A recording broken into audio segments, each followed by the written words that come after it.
Good evening everyone. Ito po ang inyong lingkod muli, Brother Chris Tolentino, ang inyong pong maging speaker ngayong gabi. At biyaya po ng Panginoon, it is a privilege na muli tayo po ay magkasama-sama ng ilang sandali. I hope nandyan na po kayo sa ating pong platform. I pray na nawa ay mabigyan nyo ng pagkakataon na samahan ako. And as if ito pong pag-aaral na ito ay hindi na po bago sa bawat isa. Verse 37, and set up over his head his accusation written, this is Jesus, the King of the Jews. 38, then were there two thieves crucified with him, one on the right hand and another on the left. And they that passed by reviled him, waging or wagging their heads, and saying, thou that destroyest the temple and buildest it in 3 days, save thyself. If thou be the Son of God, come down from the cross. Imagine, para pong talagang minamak nila ang Panginoon. And in verse 41 it says, likewise also the chief priest mocking him with the scribes and elders said, he save others, himself he cannot save. If he be the King of Israel, let him now come down from the cross, and we will believe him. Verse 43, he trusted in God, let him deliver him now, if he will have him, for he said, I am the Son of God. The thieves also, which were crucified with him, cast the same in his teeth. Verse 45, now from the 6th hour there was darkness over all the land unto the 9th hour. And about the 9th hour Jesus cried with a loud voice, saying, Eli, Eli, lama sabachthani. That is to say, my God, why hast thou forsaken me? Some of them that stood there, when they heard that, said, this man calleth for Elias. And straightway one of them ran and took a sponge, and filled it with vinegar, and put it on a reed, and gave him to drink. Verse 49, the rest said, let us see whether Elias will come to save him. Verse 50, Jesus, when he had cried again with a loud voice, yielded up the ghost. And behold, the veil of the temple was rent in twain from the top of the bottom, and the earth did quake, and the rocks rent. And the graves were opened, and many bodies of the saints which slept arose, and came out of the grave after his resurrection, and went into the holy city, and appeared unto many. Last verse, now when the centurion and they that were with him, watching Jesus, saw the earthquake and those things that were done, they feared greatly, saying, truly, this was the Son of God. Tayo pong lahat ay manalangin. Dakila't magpalang Diyos, salamat po sa gabing ito. Tunay na napakabuti mo at hindi mo kami hinahayaan, Panginoon, na sa looban ng isang linggo hindi kami makapakinig na yung mga salita. Salamat, Panginoon, sa pananatili mong buhay sa aming mga puso at isipan. Patuloy ng pagganap mo at pagkilos mo sa aming mga buhay. At muli, Panginoon, ngayong gabi, aming gaganapin ang aming pag-aaral ng iyong mga salita dito po sa Gospel Hour. Samahan mo po kami, Panginoon, at ikaw lamang nawa ang madakila sa aming kalagitnaan. At kami po, Panginoon, ay humihingi ng paglilinis mo ng iyong banal na dugo, lalong-lalo na po sa inyong lingkod. Anuman, Lord, ang nakita mong karumihan sa akin, hindi ako karapat-dapat na tumayo rito. Bagkus, Lord, samahan mo po ako, patawarin sa mga nagawa ko pong hindi ka nais-nais sa iyong harapan. And again, Lord, I pray that you'll be the one to be magnified and be glorified in our midst. And help me with boldness, Lord, na maihayag ang iyong salita ngayong gabi. And I pray, dear God, ang aming pong mga bisita ay makasama namin hanggang sa mga huling minuto ng pag-aaral na ito. And I also pray, Lord, sa lahat po ng gumagawa sa likod po ng camera, mga nasa media team. I'm praying, Lord, na ikaw po ang maggabay po sa kanila, Panginoon, at nang sa ganon ang mga nakikinig at nanonood sa live streaming na ito ay maabot, Panginoon, nang wala pong maging problema. And again, Lord, muli ay amin pong pinagkakatiwala sa iyo ngayong gabi Save souls tonight, Lord. Again, sa iyong ngalan namin pong pinagkakatiwala ito sa matamis na pangalan ni Jesus na aming Panginoon tagapagligtas. Amen. Amen. So, good evening, good afternoon, good morning po sa lahat ng dako ng mundo na abutin po ng Gospel Hour na ito. And looking forward po sa ating pong mga mahal sa buhay sa Pilipinas. If there are visitors who are tuning in from the Philippines, I know napakahirap po ng sitwasyon po sa southern to the northern part of the Philippines dahil po sa lumalaganap na bagyo. Meron po tayong typhoon na rumaragasa at nawa ay makarecover po yung mga kakilala at mga kamag-anak po natin doon sa dala ng bagyong Ompong. So, hindi na po tayo magtatagal at as we continue on, I just want to ask everyone, kung kayo po ay naka-tune in na, just right there in a comment section, hashtag a place of redemption. Hashtag a place of redemption. Yan po ang dapat nyong isulat po sa ating comment section para makita po natin kung sino po yung mga present at hindi. Amen? So again, ating pong balikan ang ating pong pinag-aaralan dito. And again, kung makikita nyo po dito, it's all about the issues of life when our Lord Jesus Christ was crucified. At makita po natin yung senaryo po doon. And as I introduce to you our subject matter tonight, in this Gospel Hour, I just want to be reminded of what we've studied last week. Okay? And it is entitled, When Grace Went First. When Grace Went First. Truly, God initiates everything. Tama po ba? From the love He had for us. His grace went first. And even unto the last drop of His life, His grace is sufficient for everyone. Tama po ba? Yung pong kanyang biyaya ay masagana at sapat para sa bawat isa. And that even to His death, He think of the precious souls just like you and me. Remember, meron siyang kasama doon, ating pong nabasa kanina sa ating pong text, dalawang magnanakaw, dalawang thieves, malefactor, ay hanggang sa huling hininga po niya ay binigyan niya ng panahon para ibahagi ang kaligtasan. So, it is sufficient. His grace is sufficient for everyone. And that even into His death, He even think of the salvation of the malefactor on the cross. He's still winning souls. Amen? The value of souls. You know what?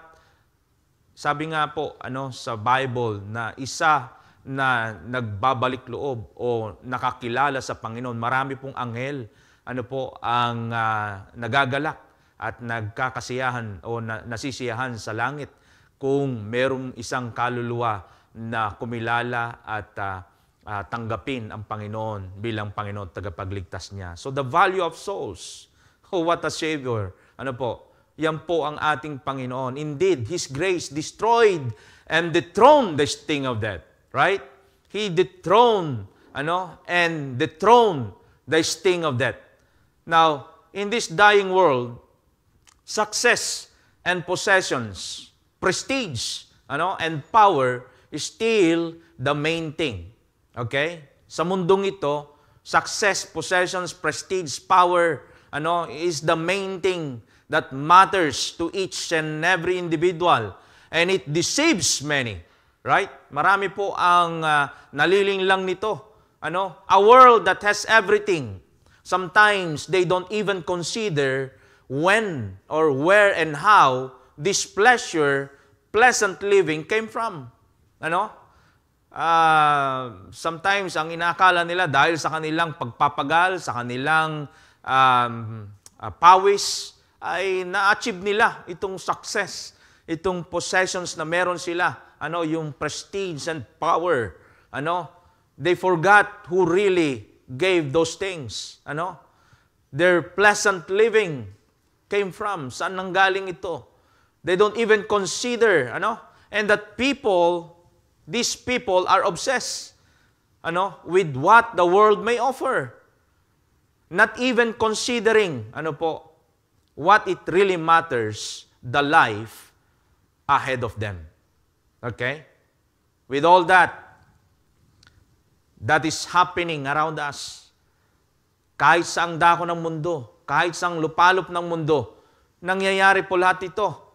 Still, they are busy with these things that pleases their physical, their emotional, and materially, and not proportionately with their spirituality. Tama po ba? Dito sila nakatuon, yung kanilang kalusugan. Ang dami. Ngayon, naglipa ng mga tinatawag na mga gym. At talagang wala naman pong masama dyan. Yung iba ay yung kahalagahan ng mga batang napapariwara, they're emotionally down. Marami ngayon ng mga bata, alam mo, kung wala ka talaga sa Panginoon, ay maglilipa na ang mga bata at mga kabataan na malayo sa salita ng Panginoon at namumuhay sa kamunduan. And with that, they are not proportionately living in spirituality. One day, we all die. Right? One day we all die. And that is so immensely imminent.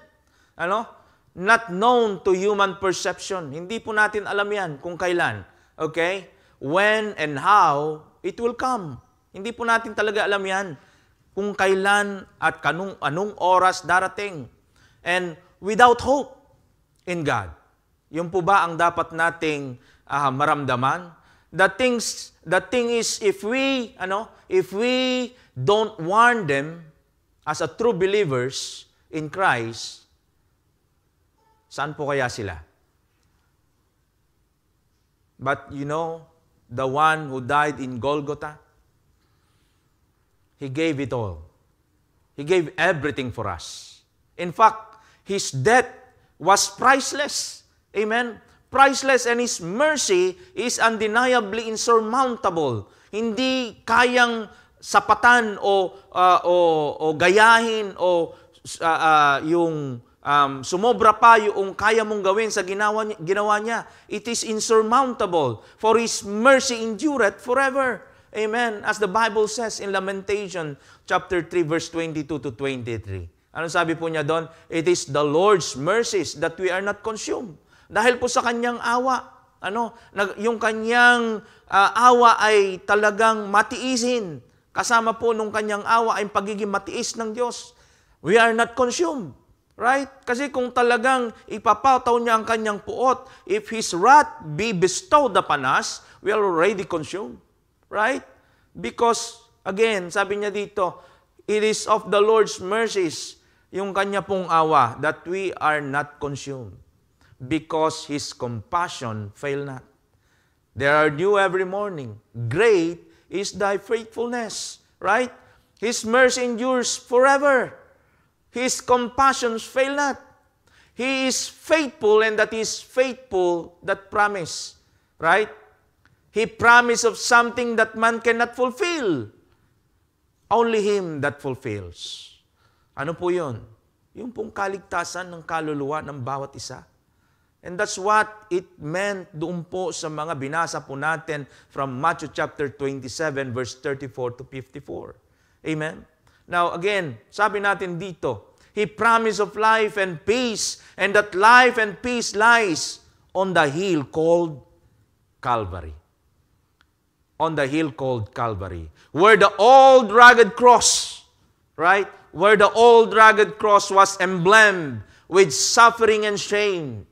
Where a man of his word kept his word to save a person deserved to be punished and bound to hell. Tama po ba? We are all bound to hell. We don't deserve heaven. Right? But again, the plan of God, the plan of God's salvation, okay, is never stopped, never deteriorated, and never outdated. Yun po ang maganda po sa ginawa ng Panginoon Jesucristo. He died 2,000 years ago, but the message is still the same unto this very moment. Until that day na dumating po ang kanyang pangalawang pagdating dito. Then this led us to our title, The Place Called Golgotha. The place called Golgotha. Why Golgotha? Have you ever come to your mind, bakit po Golgotha? The place called Golgotha. What lies behind its name? What does this gospel hour do? The fact na nakita po natin, nabasa po natin ito kanina, what does this gospel hour do? Ano? What is its significance to many? Believers and visitors alike. Can there be a reason why the name of Jesus was written on that rugged cross? Well, in biblical history, let's have a little understanding why this study tonight is so significant to our faith. Okay? Napakahalaga po nito sa ating pong pag-aaral at sa pananampalataya po natin. That the faith that matters to God. Okay? In biblical history, Golgotha, from the Aramaic word Golgotha, means the place of skull. And as we have read a while ago, right? Nabasa po natin ito sa chapter 27, okay? In verse, tingnan po natin dito sa verse 33. In the first verse na binasa po natin kanina. Okay? And it is called the place of skull. It refers to the site outside the ancient walls of Jerusalem. Okay? Doon po sa lugar na yon, Jesus was crucified. Okay? The name is likely derived from its appearance, a rocky mound or cliff resembling a skull. Okay? That's what I research. Ano? Someone have written this one. I never been there, but I do believe our pastor went there. And I know he knows what I'm saying. Okay? But I studied this, and they said that it is like a rocky mound resembling a skull, or possibly from being a traditional burial place or a site of execution where skulls and bones were found. Okay? Yun po ang ating pong na-research. So, again, the name Golgotha, ano pong ibig sabihin nito? The most common interpretation of this is that the site was a hill or a rocky outcrop that resembles a human skull. Okay? Now, again, mga minamahal po nating mga bisita, I hope na kasama po namin kayo at nakikita po natin ano ba yung gusto nating iparating dito na ninanais ng ating Panginoon. Okay? So, again, ating pong tignan, the biblical context of this. It is a site of crucifixion. Okay? All the four gospel mention about the place Golgotha. Okay? Where Jesus was taken to be crucified. Right? Doon po talaga siya i-crucify. Okay? And there are things that we need to understand. That it symbolized the cost of human sin and Jesus' sacrifice for humanity or human redemption. Okay? Yung pagkatubos, okay, natin doon sa mga bagay na dapat tayo ay tayo yung nagbabayad. Okay? Tinubos niya tayo doon. Okay? Now, it is, in our first point, it is the grace in place of rejection. Okay? The grace in place of rejection. Okay? The place Golgotha is it is the grace in place of rejection. Ano po sabi ng verse 33? And when they were come unto a place called Golgotha, that is to say, a place of a skull. Ano? A place of a skull. Meaning, sabi nga natin kanina, a place of a skull. Ano? Yung Golgotha. It was a place of what? Execution.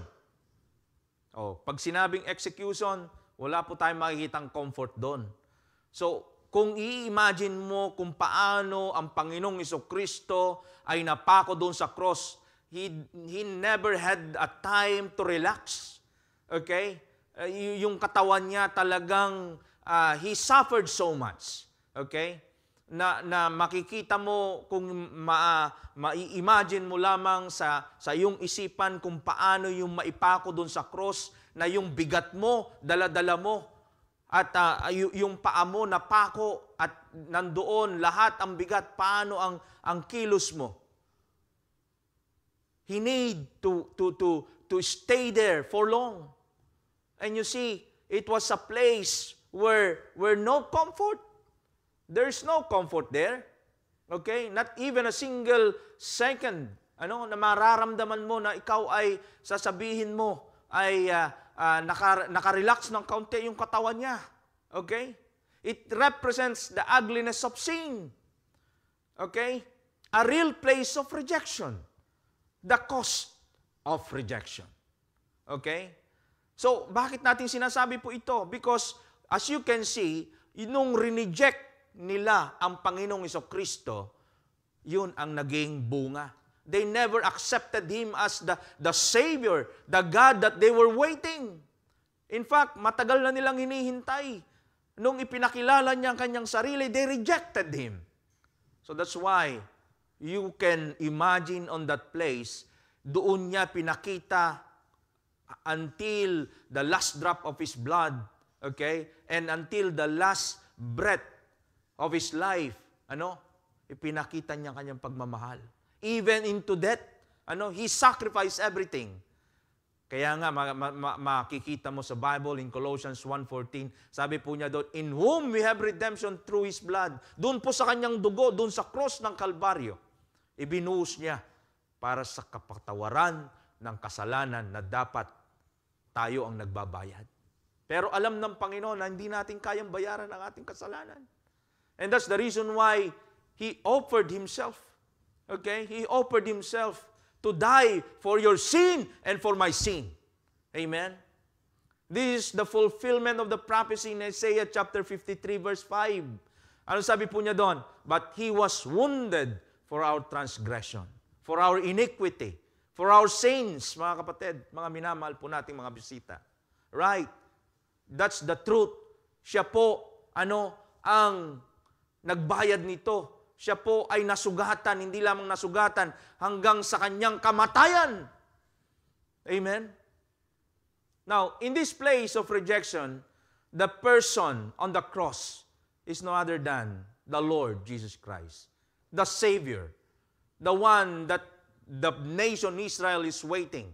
Amen? Siya yung hinihintay nila, na siya ang magliligtas. Kasi ang hinihintay nila yung hari na nakaupo na parang isang manggagaling sa isang lugar. Alam mo yun, na parang siya ang magipag-away dahil sila ay nasasakupan ng mga Romano noon. At sila ay iaalis sa pagkakaalipin. But they didn't understand what the Lord meant when He came to save them from the bondage of sin. They were slave of sin. And not only the Jews, but every human being. Right?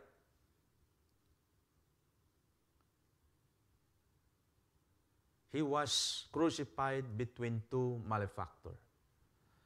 In verse 35 to 37, it says there, and they crucified Him and parted His garments, casting lots, that it might be fulfilled, it was spoken by the prophets. They parted my garments among them, and upon my vessels did they cast lots. And sitting down, they watched Him there, and set up over His head His accusation written, this is the King of the Jews.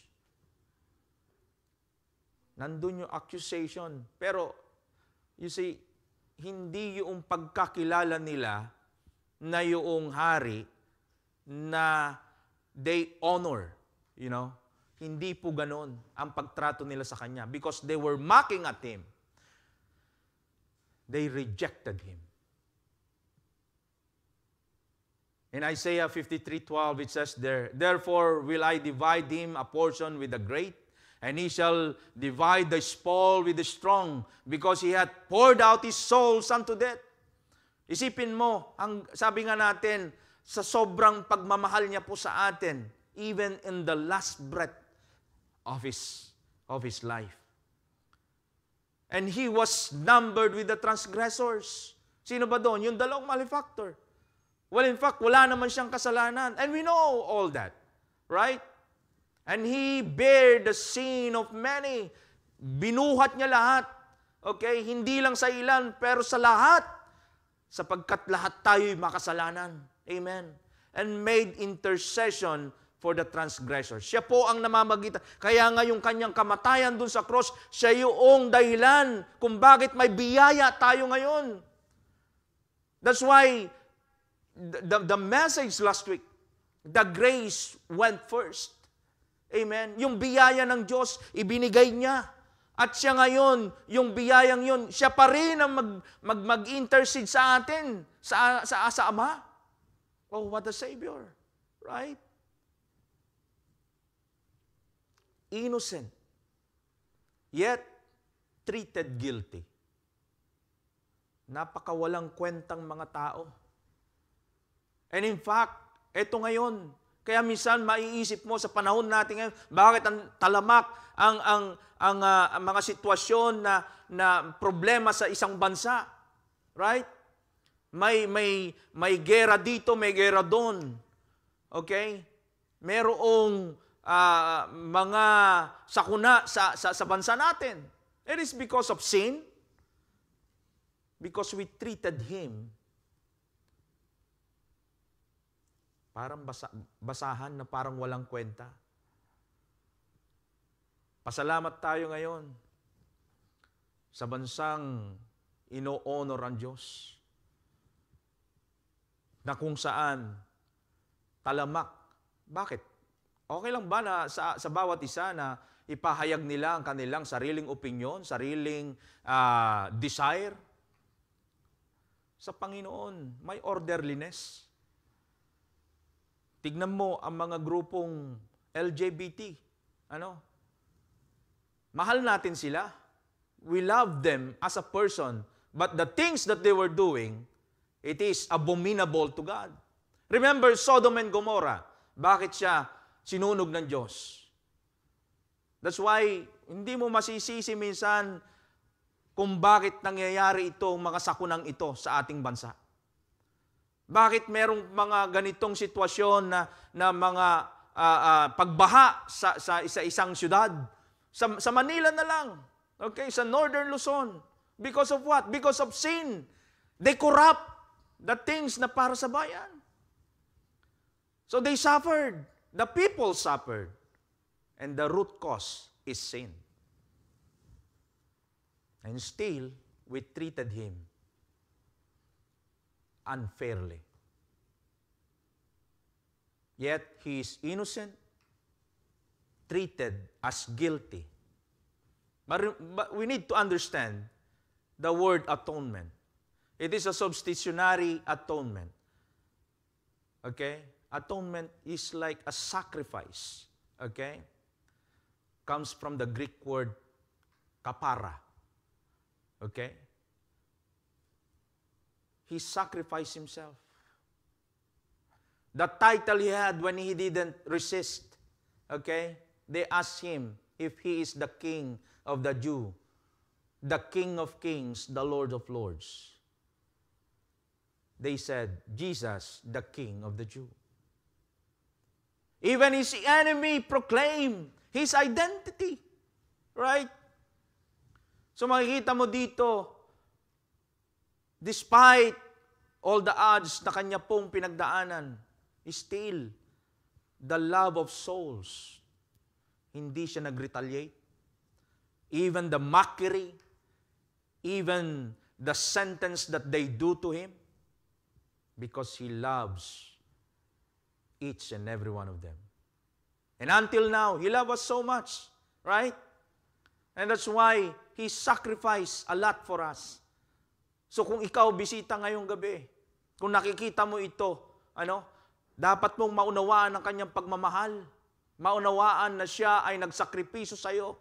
Maunawaan na meron palang dahilan para pakinggan mo ang mensahe ngayong gabi. Okay?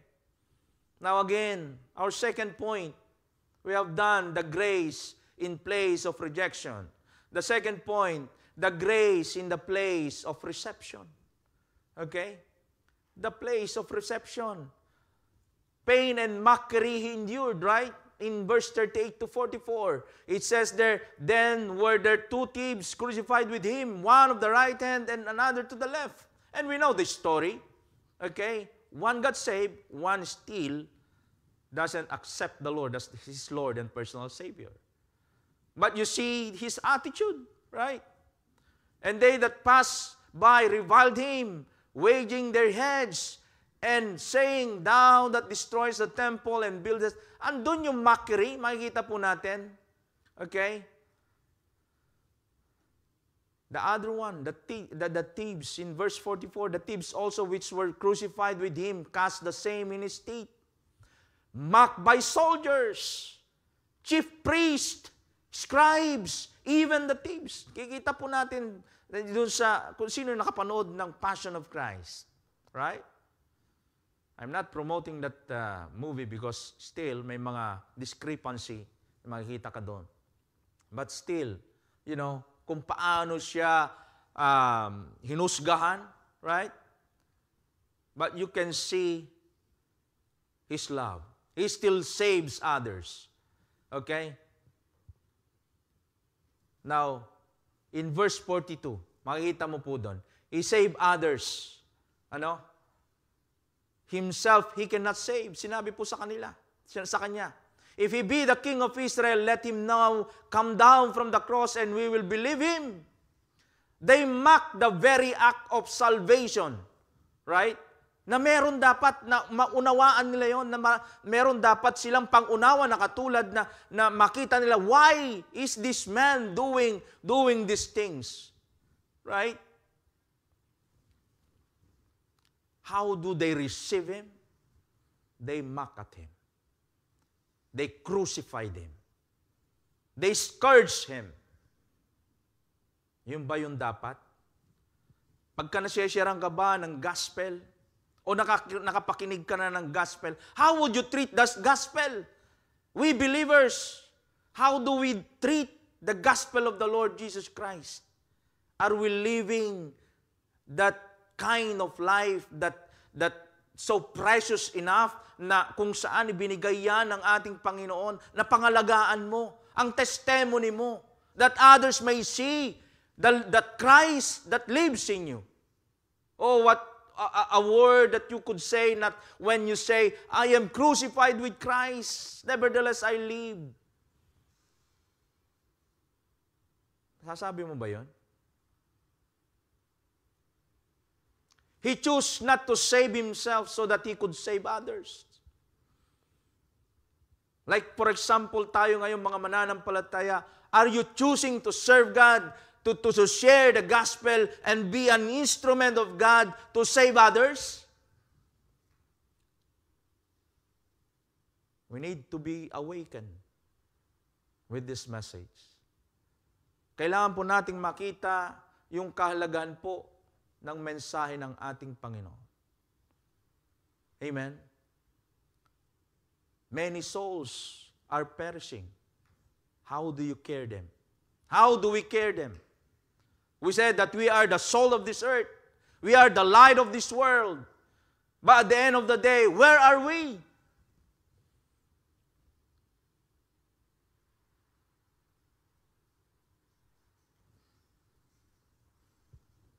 Our third point, the grace in the place of redemption.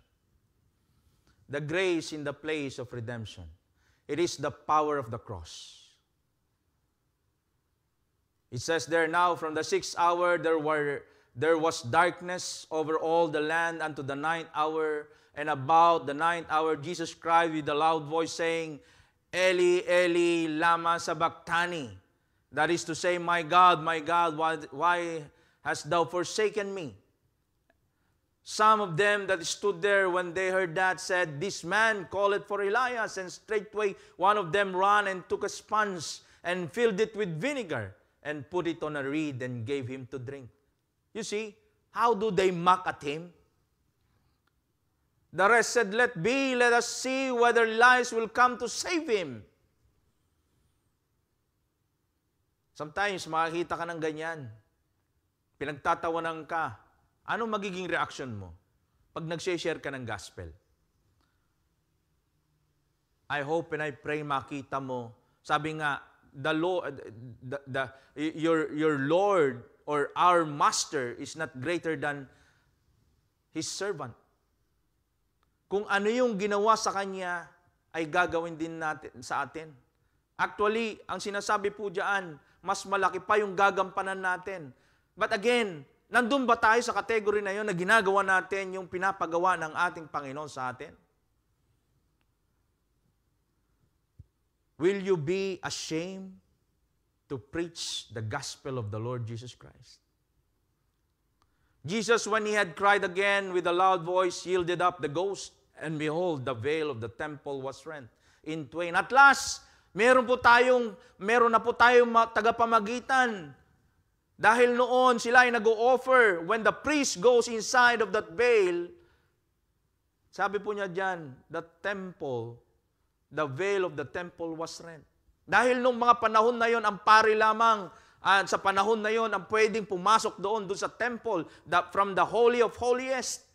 Alam po natin na doon sa Holy of Holiest, doon po ino-offer ng priest yung blood of sacrifices. At pumasok siya doon. Pag hindi na po siya lumabas at hindi na tumutunog yung bell at hindi na po siya nakalabas, he already died. But praise God, ang ating Panginoon, siya ay namatay para sa atin. At sa oras na yon, ang veil na yon, yung tela na yon ay na-rent. It means to say that we can directly go to the Father through the Lord's sacrifice. Amen? Ang sabi ng Bible, there is one mediator between God and man. Take note, there is one mediator between God and man, the man Christ Jesus. He is our way to go to the Father. There is no other way. He is the way that we can be reconciled with God. No other way. No one can reconcile us with God aside from the Lord Jesus Christ. That's why it is so important to remember these verses.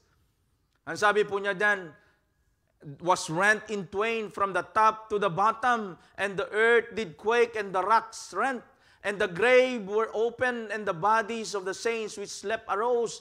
You see, meron ng mga mananampalataya doon sa yung mga tumanggap at yung mga panahon na ang ating Panginoon ay namasay 3 araw, yung mga Old Testament saints ay sumabay po sa Kanya, na umakyat. He preached there, okay? For 3 days. But you see, that is how precious our salvation is. Okay?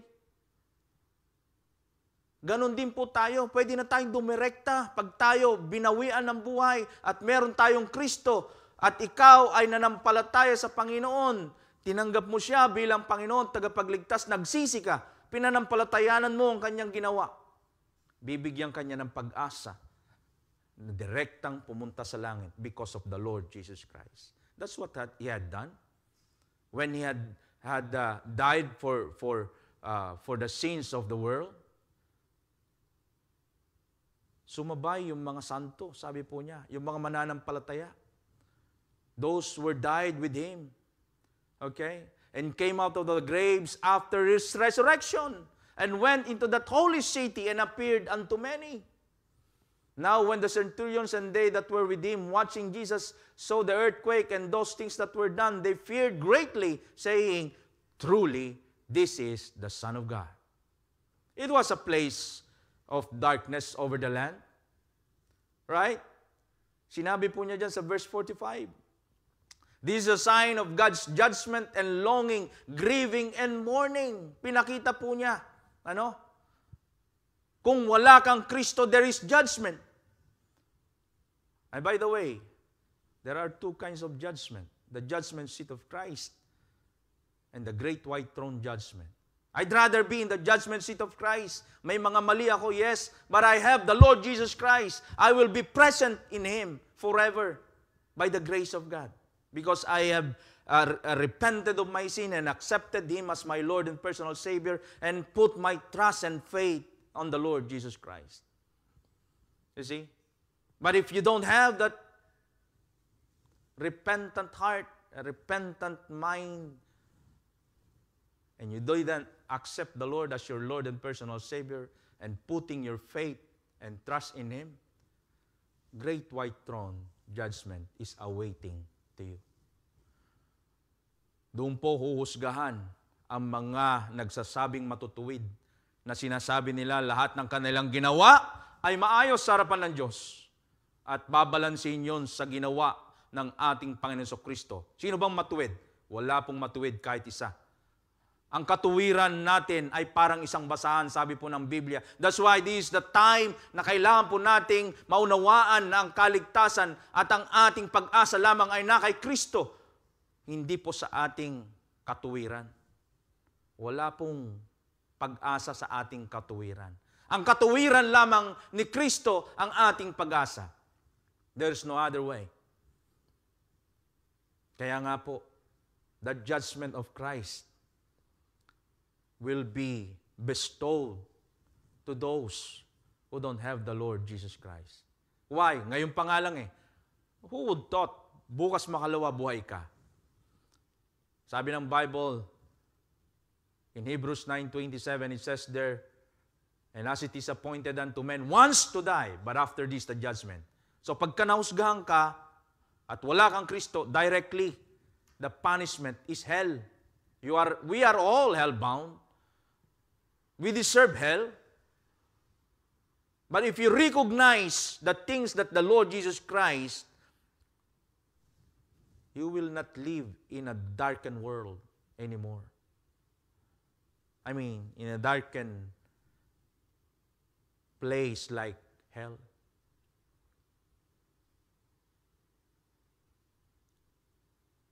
The place of abandonment and tragedy. You see?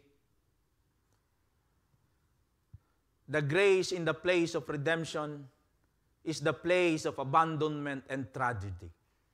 Okay? So, though it speaks about abandonment, it is also a place where we see grace abound. Right? Kasi kung titignan mo doon sa the place called Golgotha, kung titignan mo yon, a place of abandonment. Yung nga, pag pumunta ka nga lang sa sementeryo, nakakatakot na Di ba? How much more doon sa place na kung saan andon talagang pinaparusahan at iniiwan doon ang mga patay. What would you feel? Right? But at the same time, it is a place where we see the grace abound through our Lord Jesus Christ. Because it is there where He put His love toward us. Remember, forsaken, but not forgotten. And that's what we can see to the Lord Jesus Christ. He might be forsaken, but not forgotten by His Father. Amen? He is there, watching His Son. He is grieving, showing His Son was crucified. But He knew for the fact that what He had done on that cross is for the salvation of His people. Tiniis din niya ang kanyang anak. Kaya nga sabi ng Panginoon, why hast thou forsaken me? But you know what? Because He had a plan. And that plan is for the salvation of the entire human being. Christ may have been forsaken, but in return we can see that the grace is given. Amen? Yung biyaya, binigay. Grace was freely given whereby salvation is offered. It was promptly. Amen? Doon, sabi po niya doon, my God, why hast thou forsaken me? You know what? It reminds me, meron kaming isang na-witnessan na Preacher Sanjay, na atin pong kapatid sa pananampalataya. He was asking this. And actually, he was quoting this verse from the book of Psalms, chapter 22, verse 1. My God, why hast thou forsaken me? To remind him, that he is the promised Messiah. Okay, it is a prophecy that one day someone, kung maalala lang ng mga Israelita ito, yung mga Jews na nandun, na ikinote niya yung salitang iyon, it is He, the one that saves the whole world. But did never recognize that. Isipin mo, mamatay ka para sa pagmamahal mo, para sa lahat. Who would do that? Only the Lord Jesus Christ. The veil of the temple was torn in two. Right? It is an access to God opened through the Lord Jesus Christ. So we can directly now go in and out.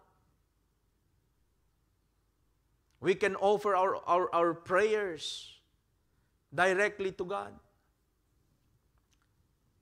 Sabi nga natin, there is one mediator between God and man, the man Christ Jesus. You know what? What had I done on that place? Makikita po natin, earthquakes, grave open.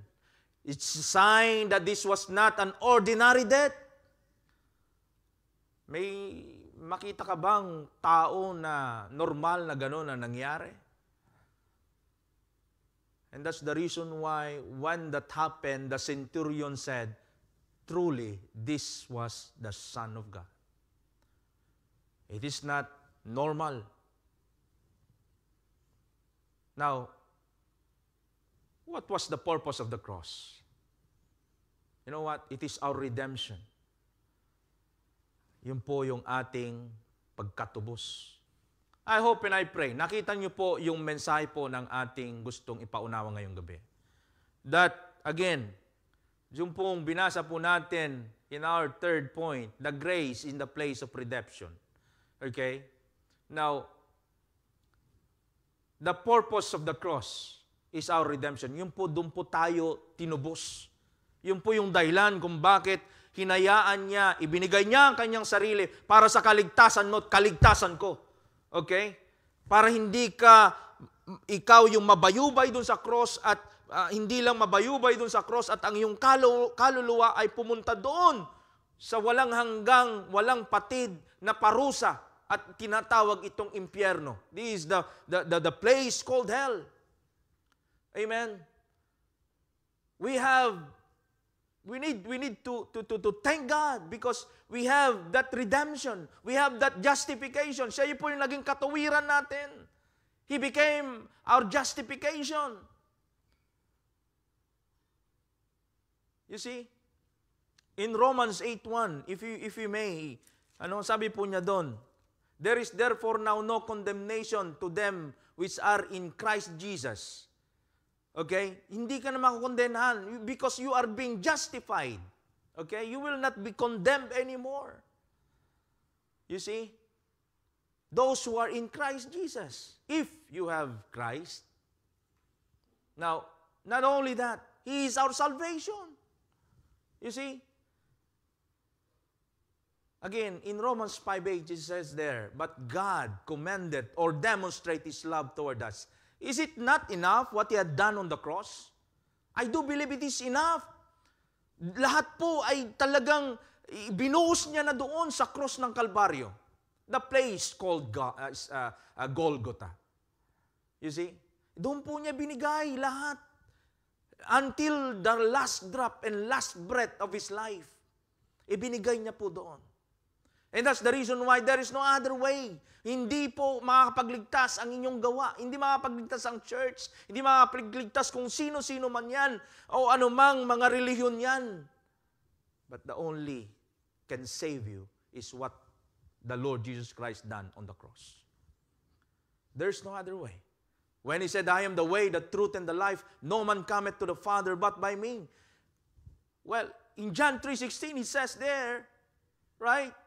For God so loved the world that He gave His only begotten Son, that whosoever believeth in Him should not perish but have everlasting life. Right? Now, let me tell you this. In 1 Peter 2:24, it says there, who is what? Own self, bear our sins in His own body on the tree. Isn't it that not only interesting, but a beautiful act of God? What a magnificent work of God. He bare all our sins. And not only it is our redemption, the purpose of the cross is our reconciliation. We have been reconciled with God. Right? Reconciled niya po tayo through the Lord Jesus Christ. How can we be reconciled with God? Because we have sin. Right? We cannot be reconciled with God until we have that sin. He sees us as a wretched being, unless otherwise someone would reconcile with Him. And it is the Lord Jesus Christ. He is also our propitiation. What does that indicate? What does it mean, propitiation? It would appease His wrath. It appease the wrath of God from us. Palalambutin po niya ang kanyang puso. Okay? Yung ginawa ng kanyang anak. Yun po ang ginawa niya. Siya yung tagapamagitan, siya yung ating katuwiran, siya yung ating kaligtasan, siya yung ating tagapamagitan sa Ama. At siya yung nagpapagaan ng pakiramdam ng Ama. Amen. The New Testament teaches that Jesus' death on the cross is the ultimate propitiation, meaning the perfect sacrifice that satisfies God's justice and turns away His wrath from unbelieving heart and from a wretched man like we are. And this speaks freedom from God's wrath. Folks, tonight, through faith in Jesus, the wrath of God against sin is satisfied. Truly, if you are contemplating tonight, and if you see yourself, and you want to believe what the Lord Jesus Christ done on the cross, you will be reconciled. You will be justified and have the salvation of the Lord. Jesus Christ is our reconciler. Amen. In 2 Corinthians chapter 5, verse 18, it says, and all things are of God, and who hath reconciled us to Himself by Jesus Christ, and hath given us the ministry of reconciliation. Amen. In verse 19, to wit, that God was in Christ reconciling the world unto Himself, not imputing their trespasses unto them, and hath committed unto us the word of reconciliation. So, kapag meron ka ng Kristo, kung tatanggapin mo siya bilang Diyos tagapagligtas mo sa oras na ito, tinatanong kita, it's a priceless thing. You will become a reconciler. Okay? Through the Lord Jesus Christ. Because of what He had done on the cross. It's a priceless thing that was done in Golgotha. It is a priceless thing if you accept Him as your Lord and personal Savior. Death is conquered. Amen? A new life awaits those who receive and place their complete trust and faith to the person who was hung on the cross. Take note of this. Death is conquered. A new life awaits those who receive, kung tatanggapin mo siya bilang Diyos tagapagligtas mo, and place their complete trust and faith to that person who hung on the cross. And that is the Lord Jesus Christ. So a person that repent, you would say, I am crucified with Christ. But how? The thing is, do you accept Him or do you admit that you are a sinner? Tonight, I ask you,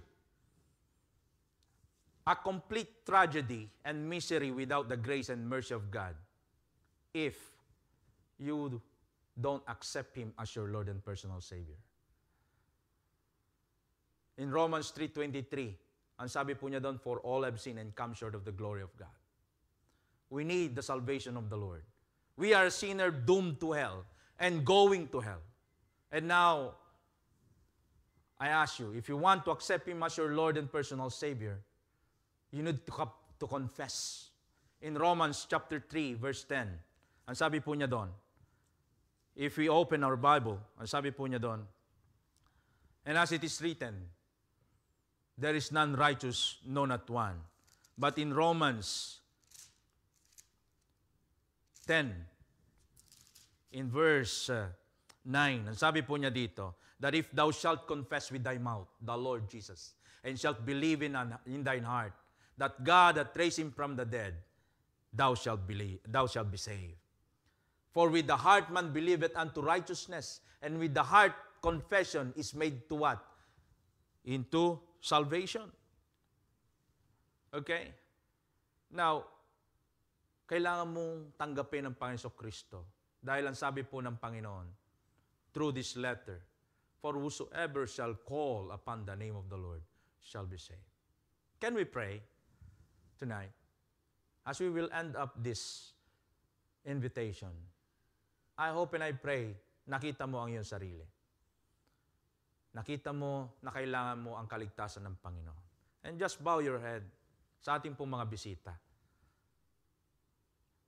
At tanggapin siya bilang Diyos tagapagligtas. If you realize that you are a sinner, you realize you need a Savior, just follow this prayer and take it as your prayer. Ariin mong ganap na panalangin mo ito with sincerity na kinakailangan mong pagsisihan ang iyong mga kasalanan. But this prayer cannot save you. It's only the Lord Jesus Christ, what He had done on the cross. This prayer meant only to thank Him that you really accepted Him as your Lord and personal Savior. Okay? So can we pray? Let's bow our heads and close our eyes. Follow after me. Okay po? Tayo po'y manalangin. Samahan niyo po ako sa panalangin ito at tanggapin siya bilang Diyos tagapagligtas niyo. Dakila at magpalang Diyos, salamat po sa binigay mong pagkakataon at pribileyo na makita ko ang aking sarili bilang isang makasalanan. Nagsisisi po ako sa mga kasalanang aking ginawa. Inaamin ko, hindi ko kayang iligtas ang aking sarili mula sa bingit ng impyerno. Pero nagpapasalamat po ako sa buhay na iyong inalay doon sa cross ng Kalbaryo. Salamat sa iyong pagkamatay, pagkalibing at pagkabuhay na maguli. Dahil doon, may pangako ng buhay na walang hanggan at kapatawaran ng aking mga kasalanan. Pinananampalatayanan ko ang iyong ginawa sa cross na iyong binuhos ang iyong dugo para hugasan ang aking mga kasalanan. At salamat, Panginoon, sa Panginoong Hesukristo na nagbigay po sa akin sa oras na ito ng kapatawaran at pag-asa sa buhay na walang hanggan.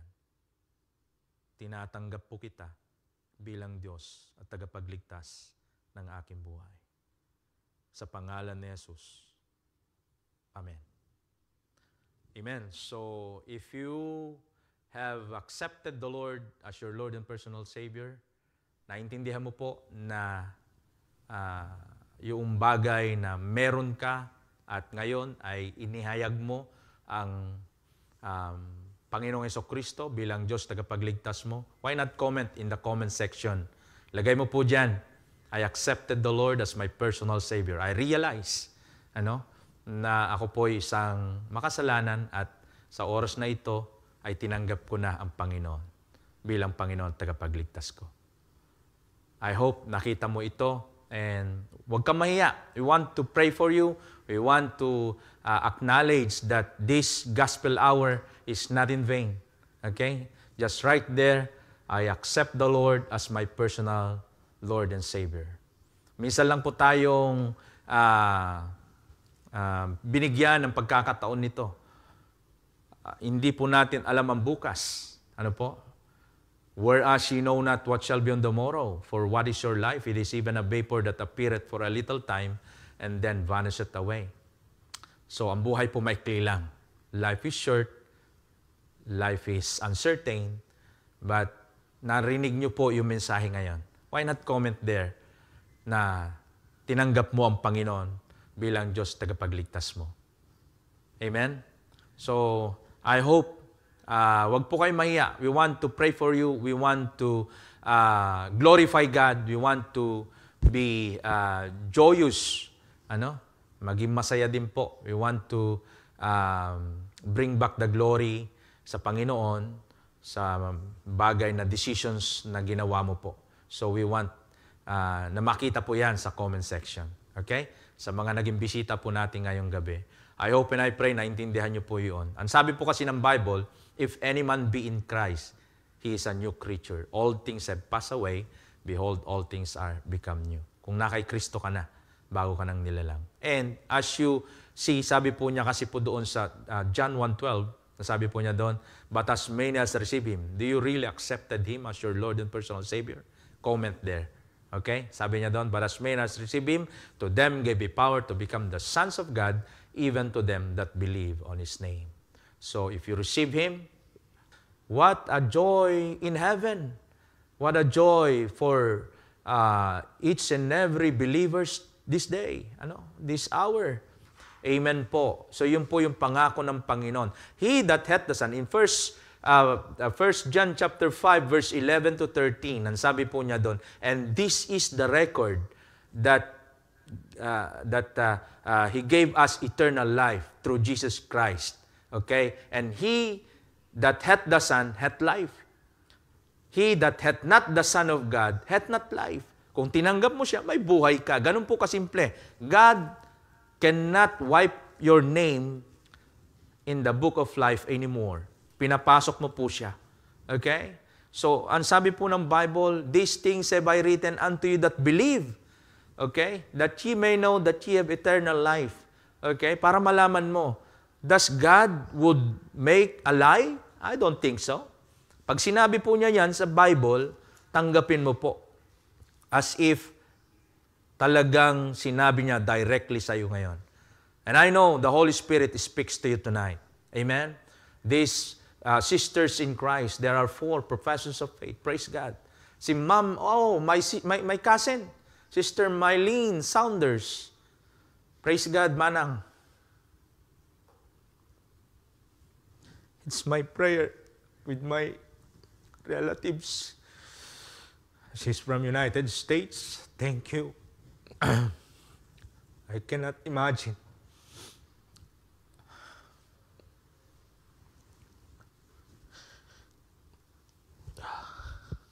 Anyway, I'm just happy.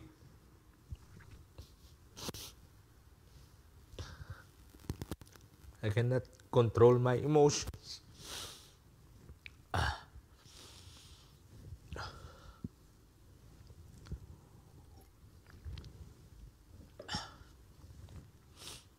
Sabi ng Bible, believe on the Lord Jesus Christ, and thou shalt be saved in thine house. More than 20 years I'm praying for them.